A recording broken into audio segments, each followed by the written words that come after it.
অন্যের একটা পয়সা যেন পকেটে না আসে, নিজের পকেটের টাকা যেন অন্যের কাছে যায়, তাতে কোনো সমস্যা নাই। এমন লোককে যদি আমরা পার্লামেন্টে পাঠাইতে পারি, তাহলে বাংলার জমিনের একটা টাকাও বিদেশে আর কোনোদিন পারি হবে না। এইরকম লোক আমাদের পাশে বসে আছেন। আমাদের অধ্যক্ষ শাহিনুর আলম আপনাদের এলাকা থেকে তিনি পদপ্রার্থী, ওনাকে যদি সেই সংসদ ভবন পর্যন্ত পাঠিয়ে দেওয়া যায়, তাহলে একটা পয়সাও দুর্নীতি হবে না, গ্যারান্টি আমরা বলতে পারি। সম্মানিত ভাইরা আমার, এই সমস্ত সৎ লোকগুলো যদি সেই জায়গায় যায়, তাহলে এই দেশের চেহারা অল্প দিনের মধ্যেই পরিবর্তন হয়ে যাবে। আমির জামাত তিনি বলেছেন, আল্লাহ যদি ক্ষমতায় আমাদেরকে নিয়ে যায়, 5 বছর অত লাগবে না, 3 বছরের মধ্যেই দেশের চেহারা পাল্টে দেওয়া যাবে। কারণ এরা দুর্নীতিতে বিশ্বাস করে না, এরা সন্ত্রাসীতে বিশ্বাস করে না, মব সৃষ্টি করে না, এরা একমাত্র আল্লাহর জমিনে দিন কায়েমের জন্য বিশ্বাস করে। সম্মানিত ভাইরা আমার, ফিরাউন ইযাববিহু আবনাআহুম, তাদেরকে হত্যা করার ষড়যন্ত্র করেছিল। ছোট্ট ছোট্ট সন্তান যারা আছে, ভবিষ্যতে যারা দেশের জন্য কাজ করবে, তাদেরকে ফেরাউন হত্যা করার কর্মসূচি দিল। অনেক কথা আছে, এদিকে আমরা যেতে চাচ্ছি না। বাংলাদেশেও দেখবেন বিশ্ববিদ্যালয়ের যারা ভালো ভালো ছাত্র আছে, সেই ছাত্রদেরকে বেছে বেছে বের করে তাদেরকে রিমান্ডে নিত, ক্রস ফায়ারে দিত।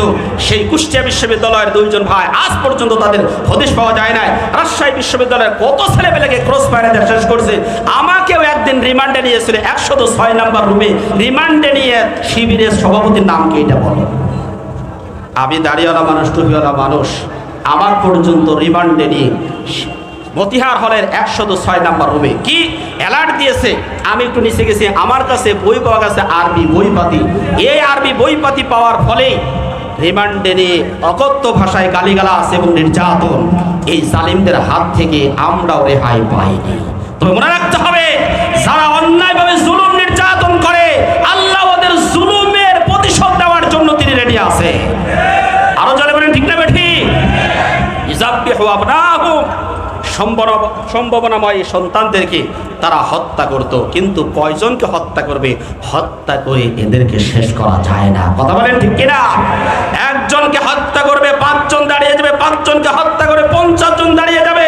আমির জামাত এই কথা বলেছিলেন, আমাকে হত্যা করার ইসলামী আন্দোলনকে দমাইতে পারবে না, বরং আমার হত্যার, আমার শহীদের রক্তের বিনিময়ে বাংলাদেশে ইসলাম প্রতিষ্ঠিত হবে। আগামী দিনে দেখা যাচ্ছে যারা এই দেশ শাসন করবে, তারা হলো ইসলামের পক্ষের শক্তি। কথা বলেন ঠিক কিনা? সম্মানিত ভাইরা আমার, 3 নম্বর কর্মসূচি গেল। 4 নম্বর কর্মসূচি তার ছিল ওয়াস্তাহি নিসাহুম, নারীদেরকে তারা জীবিত রাখতো, নারীদেরকে তারা শেষ করতো না, বরং নারীদেরকে তারা দাসী বানায় রাখতো। কারণ মহিলাদের মাধ্যমে তাদের ক্ষমতা শেষ হওয়ার সম্ভাবনা ছিল না।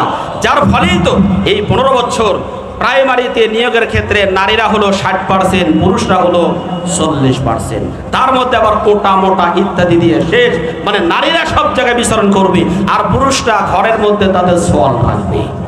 কথা বলে ঠিক না ঠিক? এই কোটা মোটা এখন শেষ, আর কোনো কোটা মোটা নেই। এটা হলো ফেরাউনের কায়দা। কার কায়দা? ফেরাউনের ষড়যন্ত্র ছিল এটা।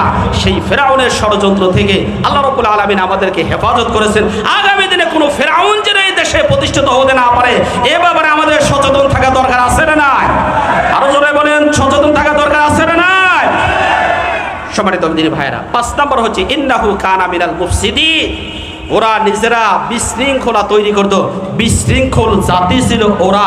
নাম দেয় আরেকজনের উপরে, মত তৈরি করে ওরা, সন্ত্রাসী কর্মকাণ্ড সব কিছু তৈরি করে ওরা নাম দেয় ভালো মানুষের উপর। বলে আমরা তো এই দুনিয়াতে ইসলাহ করার জন্য এসেছি, আমরা সন্ত্রাসী করি না।